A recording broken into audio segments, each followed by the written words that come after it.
Bonjour, aujourd'hui je vais vous raconter une histoire réelle. C'était quand j'étais accro à mon téléphone. Je vais vous raconter un peu ce qui s'est passé. C'était à l'anniversaire de ma mère. Elle avait eu un nouveau téléphone. Bien sûr, son ancien, elle voulait me le donner. Mais elle avait un peu peur que je le pète.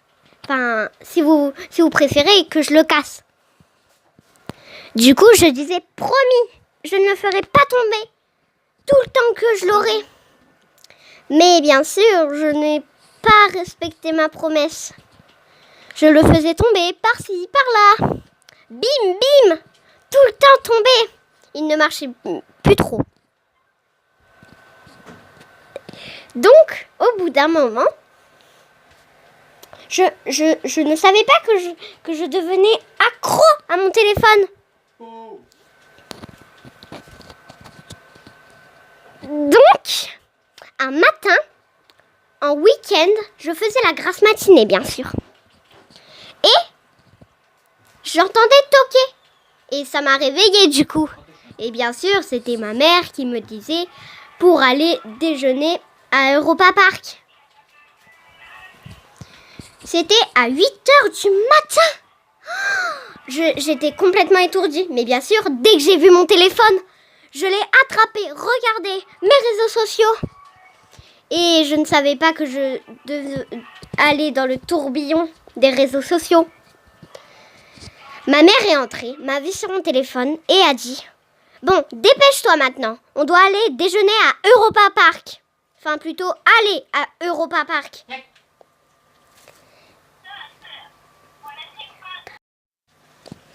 Je suis y allée, bien sûr. Mais, bien sûr, j'avais pris mon téléphone. Ça a pris 2 heures pour y aller. Tellement qu'il y avait du monde. Il y avait des bouchons, du monde. Bien sûr, moi, dans la voiture, je jouais à mon téléphone, un peu tourné, mais toujours sur mon téléphone. Quand on était y allé, j'avais tellement faim. Bien sûr, ma mère a dit, ça va prendre 1 heure pour commander. 1 heure. J'aurai le temps de jouer à mon téléphone. On a commandé.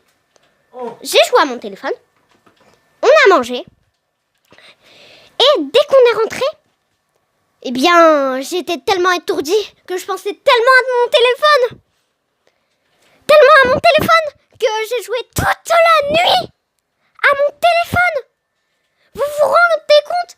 J'essayais de pas me faire prendre, ni me faire punir. J'aime pas vraiment trop me faire punir. Et le matin, j'avais eu un message d'un gars inconnu. Il m'avait dit, tu es libre ce soir? Cécé, ça va? Tu es libre ce soir? S'il te plaît, réponds-moi. Je disais, oui, je suis libre ce soir. Et voilà quoi.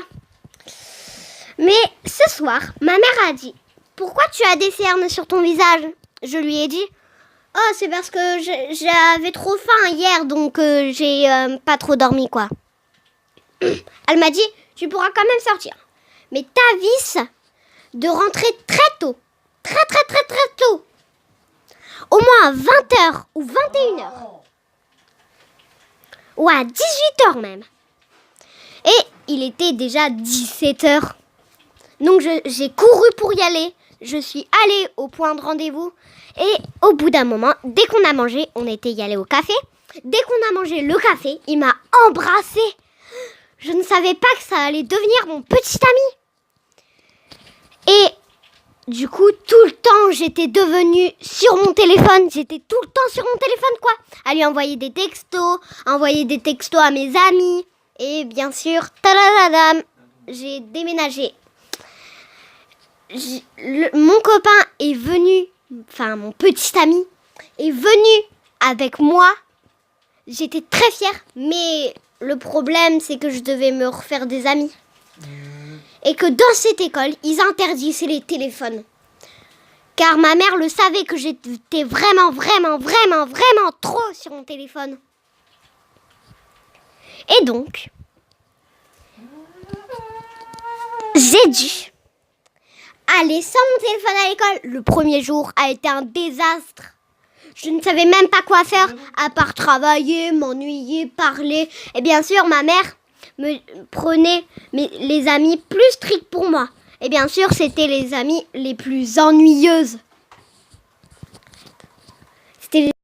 Dès que je suis rentrée, j'ai dévasté l'escalier, retiré mes chaussures, couru sur mon téléphone. J'ai parlé à mon petit ami encore une fois toute la nuit.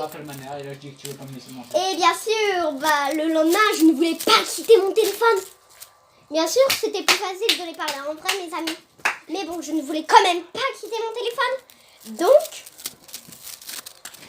Donc je suis allée à l'école avec mon téléphone. Je l'ai caché dans le sac.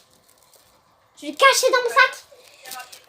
bien sûr, je ne savais pas qu'il y avait tant de choses dans mon sac. Ça a soulevé. Parce que sinon, je vais me faire engueuler. Mon téléphone.